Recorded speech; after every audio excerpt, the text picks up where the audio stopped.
We all want something. We all want something or some situation that's going to make this life better, easier, make me happier. We've had a lifetime of being conditioned to think that that's possible. You know, part of living in, well, if you live in the West, but anywhere around the world really, if you live in society, we're often told there's something out there, be it like the ultimate gift or the car or the job, that's going to provide. It's going to give you exactly what you want and you'll be happy forever. Now, that conditioning runs really deep.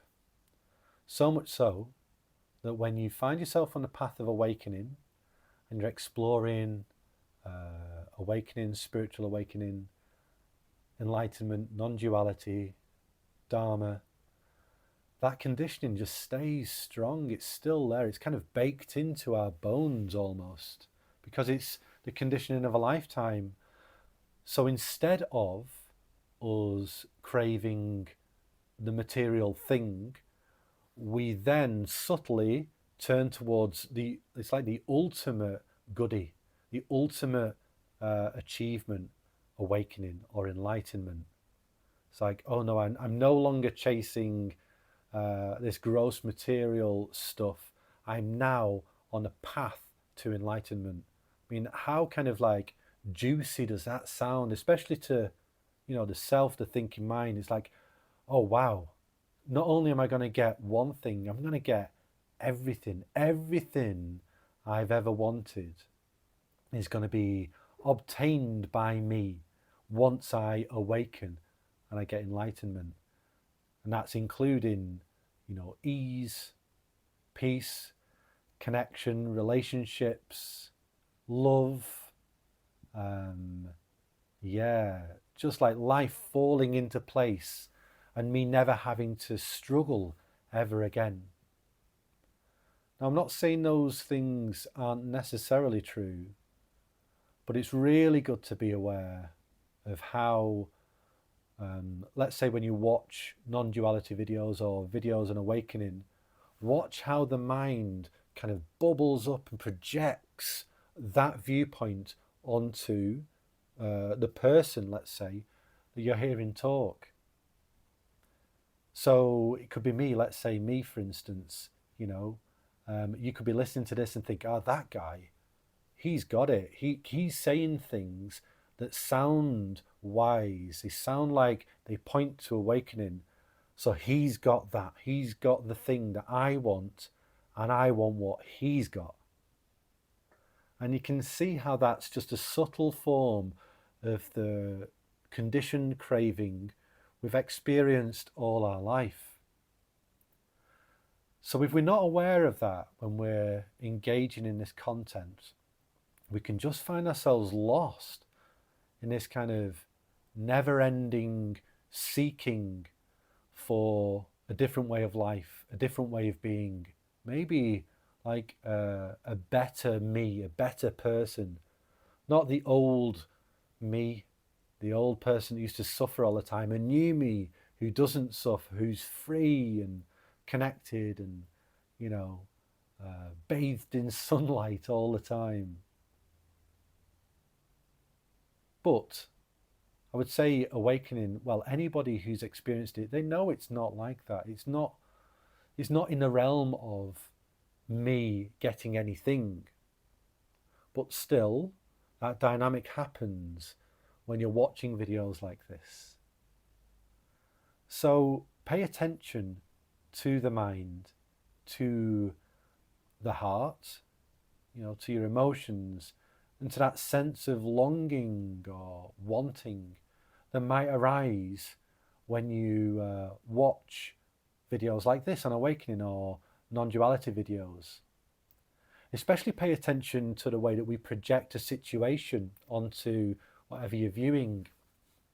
So imagine that I'm kind of a young, tanned, handsome, muscly man. I know it sounds a little ridiculous looking at me now, but imagine that's the case and I'm bronzed on the beach and there's palm fronds behind me.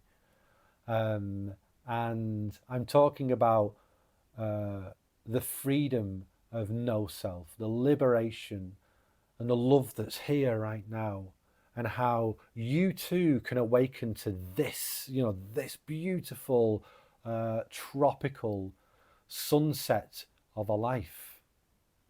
Can you feel that? Can you feel like the disingenuous nature almost of it? I'm not saying that freedom's not there, or even that the person's being disingenuous. What I'm saying is that the way that the mind latches onto the image, that's not authentic really. It's us trying to get something other than this life. So be aware of it. It's really useful to pay attention to when that's happening. And also know that people that make content like this, myself included, we know, like, they might not say it, but we know that we're projecting a view into the world that isn't necessarily the truth. Certainly in my case, I'm trying to point to, the truth of awakening, a truth that's beyond words, a truth that can liberate the heart. But I know when you're hearing these words, you're seeing this character, you're seeing me, you're looking at this environment that I'm in. I know that's projecting something into the mind. And I know that the mind can pick that up and want to turn it into something desirable, a thing that, that I want to get.